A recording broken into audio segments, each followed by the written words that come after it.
साहित्यिक स्रोतों पर बात कर रहे हैं। भारतीय इतिहास की जानकारी के साहित्यिक स्रोतों को 3 भागों में विभाजित किया जा सकता है। सबसे पहले धार्मिक साहित्य। धार्मिक साहित्य में ब्राह्मण साहित्य आएगा। ब्राह्मण साहित्य में भी वेद, आरण्यक, उपनिषद, वेदांत, सूत्र, स्मृतियां, महाकाव्य, पुराण ये सब आते हैं। फिर बौद्ध साहित्य और जैन साहित्य भी धार्मिक साहित्य में भी आएगा। दूसरा अगर है तो इसमें धर्मेतर साहित्य है। धर्मेतर साहित्य में ऐतिहासिक ग्रंथ, विशुद्ध साहित्यिक ग्रंथ, क्षेत्रीय साहित्य और विदेशी विवरण आएगा। फिर सबसे अंत में वंशावलियां। सबसे पहले हम लोग धार्मिक साहित्य के बारे में अध्ययन करेंगे। धार्मिक साहित्य में सबसे पहले बात करेंगे ब्राह्मण साहित्य की। ब्राह्मण साहित्य क्या है, मैं पूर्व में भी बता चुका हूं। ब्राह्मणों द्वारा रचित साहित्य जो है वो ब्राह्मण साहित्य है। अब ब्राह्मण साहित्य में भी सबसे महत्वपूर्ण वेद। वेद के बारे में मैं आपसे बात कर रहा हूं। वेद एक महत्वपूर्ण ब्राह्मण धर्म ग्रंथ है। वेद शब्द का अर्थ ज्ञान, महत ज्ञान अर्थात पवित्र एवं आध्यात्मिक ज्ञान है। यह शब्द संस्कृत के विद धातु से बना है जिसका अर्थ है जानना। वेदों के संकलनकर्ता कृष्णद्वैपायन व्यास थे। कुछ विद्वान वेदों को अपौरुषेय अर्थात देवकृत मानते हैं। वेदों की कुल संख्या 4 है। ऋग्वेद, यजुर्वेद, सामवेद, अथर्ववेद। सबसे पहले बात करें ऋग्वेद की। ऋग्वेद ऋचाओं का संग्रह है। ऋचा मंत्र को बोलते हैं, तो इसमें ऋचाओं का संग्रह यानी मंत्रों का संग्रह है। यजुर्वेद में यज्ञानुष्ठान के लिए विनियोग वाक्यों का समावेश है अर्थात इसमें यज्ञ के नियमों एवं विधि विधानों का संकलन मिलता है। यजुर्वेद के 2 मुख्य भाग हैं, शुक्ल यजुर्वेद व कृष्ण यजुर्वेद। अब सामवेद की बात करते हैं। इसमें मुख्यतः यज्ञों के अवसर पर गाए जाने वाले मंत्रों का संग्रह है। इसके अधिकांश गीत जो है वो ऋग्वेद से लिए गए हैं। अब सबसे अंत में अथर्ववेद की बात कर रहे हैं। यह तंत्र मंत्रों का संग्रह है। इसकी रचना सबसे अंत में हुई और इसकी जो रचना है वो अथर्व मुनि ने की है। अब बात करते हैं चारों वेदों के 4 उपवेद हैं। तो इन चारों वेदों के उपवेदों और इसके प्रवर्तक या प्रवक्ता ऋषियों की बात कर रहे हैं। इसको मैं टेबल के माध्यम से समझा रहा हूं जिसमें सबसे पहले वेद, फिर दूसरे कॉलम में उपवेद और तीसरे कॉलम में प्रवर्तक या प्रवक्ता ऋषि है। सबसे पहले बात करते हैं ऋग्वेद की। ऋग्वेद का उपवेद आयुर्वेद है। आयुर्वेद में चिकित्सा शास्त्र आता है। इसके प्रवर्तक या प्रवक्ता ऋषि जो है वो प्रजापति ब्रह्मा है। अब इसमें भी ध्यान रखना आयुर्वेद के 8 भाग है। कौन कौन से हैं? शल्य, शालक्य, काय चिकित्सा, भूत विद्या, कुमार वृत्ति, अंगद तंत्र, रसायन और वाजीकरण। फिर बात करते हैं यजुर्वेद की। यजुर्वेद का उपवेद है धनुर्वेद। धनुर्वेद में युद्ध कला आती है। इसके प्रवर्तक जो है वो विश्वामित्र हैं। फिर सामवेद का जो उपवेद है वो गंधर्व वेद है। इसमें संगीत कला आती है। इसके प्रवर्तक या प्रवक्ता ऋषि जो है वो नारद हैं। उसके बाद में सबसे अंत में अथर्ववेद की बात कर रहे हैं। अथर्ववेद का जो उपवेद है वो है शिल्पवेद। इसमें निर्माण कला आती है। इसके जो प्रवक्ता मुनि है या जो प्रवर्तक है वो है विश्वकर्मा। ब्राह्मण साहित्य के अंतर्गत ब्राह्मण ग्रंथों की, तो ब्राह्मण ग्रंथों की अगर बात करें तो यज्ञों और कर्मकांडों के लिए ऋषियों द्वारा रचित जो ज्ञान है वो पूरा का पूरा ब्राह्मण ग्रंथ है। ठीक है। अब प्रत्येक वेद का संबंधित ब्राह्मण होता है। अब इसमें वेद एवं संबंधित ब्राह्मण में हम टेबल के अनुसार ये समझ रहे हैं कि किस वेद के संबंधित ब्राह्मण कौन कौन से हैं। सबसे पहले बात करते हैं ऋग्वेद की। ऋग्वेद से संबंधित ब्राह्मण है ऐतरेय ब्राह्मण, कौशिकी ब्राह्मण, सांख्यायन ब्राह्मण। शुक्ल यजुर्वेद यानी कि यजुर्वेद के 2 भाग हैं, शुक्ल यजुर्वेद और कृष्ण यजुर्वेद। इसमें से पहले शुक्ल यजुर्वेद का संबंधित ब्राह्मण है शतपथ ब्राह्मण।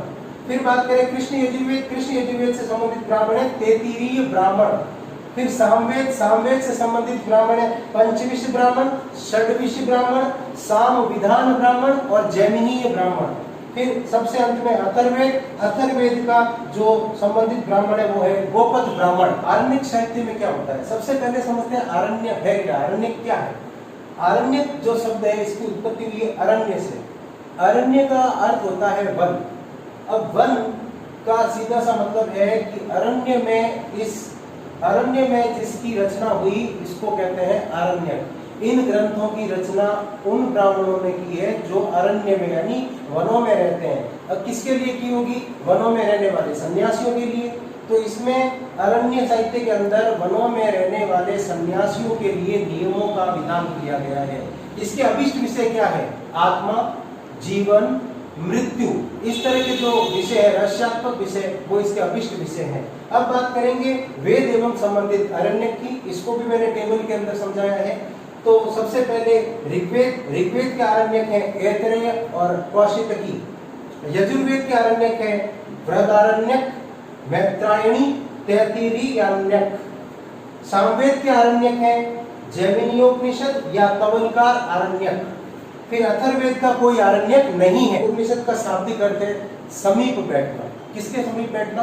गुरु के समीप बैठना। पूर्व के समय में क्या होता था, गुरु थोड़ा सा उच्च आसन पर बैठा करता था और शिष्य उसके सामने बैठ के आध्यात्मिक ज्ञान को प्राप्त करते थे। ये उपनिषद जो है इसमें ब्रह्म ज्ञान है, तो ब्रह्म ज्ञान के लिए शिष्य गुरु के समीप बैठकर आध्यात्मिक ज्ञान की प्राप्ति कर रहे हैं। उपनिषद में क्या होता है, ये ब्रह्म विषयक है, इसमें भी रहस्यात्मक ज्ञान है, जीवन का ज्ञान है, जीवन से संबंधित शिक्षाएं हैं। अब बात करेंगे उपनिषद के अंदर वेद एवं संबंधित उपनिषद। वेद एवं संबंधित उपनिषद के अंदर इसके भी टेबल के माध्यम से समझते हैं। ऋग्वेद का जो उपनिषद है वो है ऐतरेयोपनिषद। यजुर्वेद का उपनिषद है बृहदारण्योपनिषद। कृष्ण यजुर्वेद का उपनिषद है तैत्तिरीयोपनिषद, कठोपनिषद, श्वेताश्वरोपनिषद, मैत्रायणी उपनिषद। शुक्ल यजुर्वेद का जो उपनिषद है वो है ईशावास्योपनिषद। सामवेद का उपनिषद जो है वो है वास्कल उपनिषद, छांदोग्योपनिषद, कनोपनिषद। अथर्ववेद का जो उपनिषद है वो है प्रश्नोपनिषद, मुंडकोपनिषद, मांडुक्योपनिषद। वेदांत वेदों का अंग माना जाता है। वेदांत का अर्थ होता है किसी वस्तु के स्वरूप को समझना। ठीक है, तो किसी वस्तु के स्वरूप को समझने में सहायक हो वो वेदांत कहलाते हैं। वेदांतों की जो रचना हुई है वो उत्तर वैदिक काल में हुई है। अब अगर बात करें तो वेदांत के 6 प्रकार होते हैं, यानी वेदों के जो अंग है वेदांत, ये वेदांत 6 प्रकार के होते हैं। सबसे पहले शिक्षा, फिर कल्प, फिर व्याकरण, फिर निरुक्त, फिर छंद और लास्ट में ज्योतिष।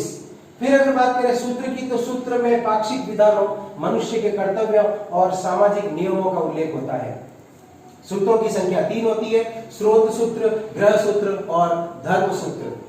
धर्मशास्त्र की बात करते हैं। धर्मशास्त्र में धार्मिक नियमों, सामाजिक सिद्धांतों का प्रतिपादन किया जाता है। इसमें विष्णु धर्मशास्त्र, मानव धर्मशास्त्र, मनुस्मृति, नारद स्मृति प्रमुख हैं। धर्मशास्त्र में 4 साहित्य आते हैं, धर्मसूत्र, स्मृति, टीका और निबंध। फिर स्मृतियों की बात करते हैं। मनुष्य के पूरे जीवन से संबंधित अनेक क्रियाकलापों के बारे में असंख्य विधि निषेध यानी कानूनी निषेध, विधि निषेधों की जानकारी मनुस्मृति से, विधि स्मृतियों की जानकारी जो मिलती है वो स्मृतियों से मिलती है। ठीक है, प्रमुख स्मृतियां जो है वो है याज्ञवल्क्य स्मृति और मनुस्मृति। और प्रमुख स्मृतिकार जो है यानी प्रमुख स्मृतिकार रचने वाले ऋषि जो है वो है नारद, पाराशर, बृहस्पति, कात्यायन, गौतम, हारित और अंगिरा। महाकाव्य की बात कर रहे हैं। भारत में 2 महाकाव्य हैं, सबको पता है, रामायण और महाभारत। अब ये जो महाकाव्य है इनका जो रचना काल है इसमें विद्वानों में मतभेद है, लेकिन फिर भी 4वीं सदी ईसा पूर्व से 4वीं सदी ईस्वी तक इनका रचना काल माना जाता है। अब बात करते हैं पुराण की। प्राचीन आख्यानों से युक्त ग्रंथ को पुराण कहते हैं। पुराणों में क्या है? पुराणों में देवताओं, ऋषियों, मानव जीवन के आदर्शों, सामाजिक धार्मिक कर्तव्यों, इन सब के बारे में जानकारी मिलती है। अब अगर बात करें तो एक बहुत ही महत्वपूर्ण बात है, ब्रह्म वैवर्त पुराण में पुराणों के 5 लक्षण बताए गए हैं। ये 5 लक्षण 18 पुराणों में से प्रत्येक पुराण में मिलेंगे।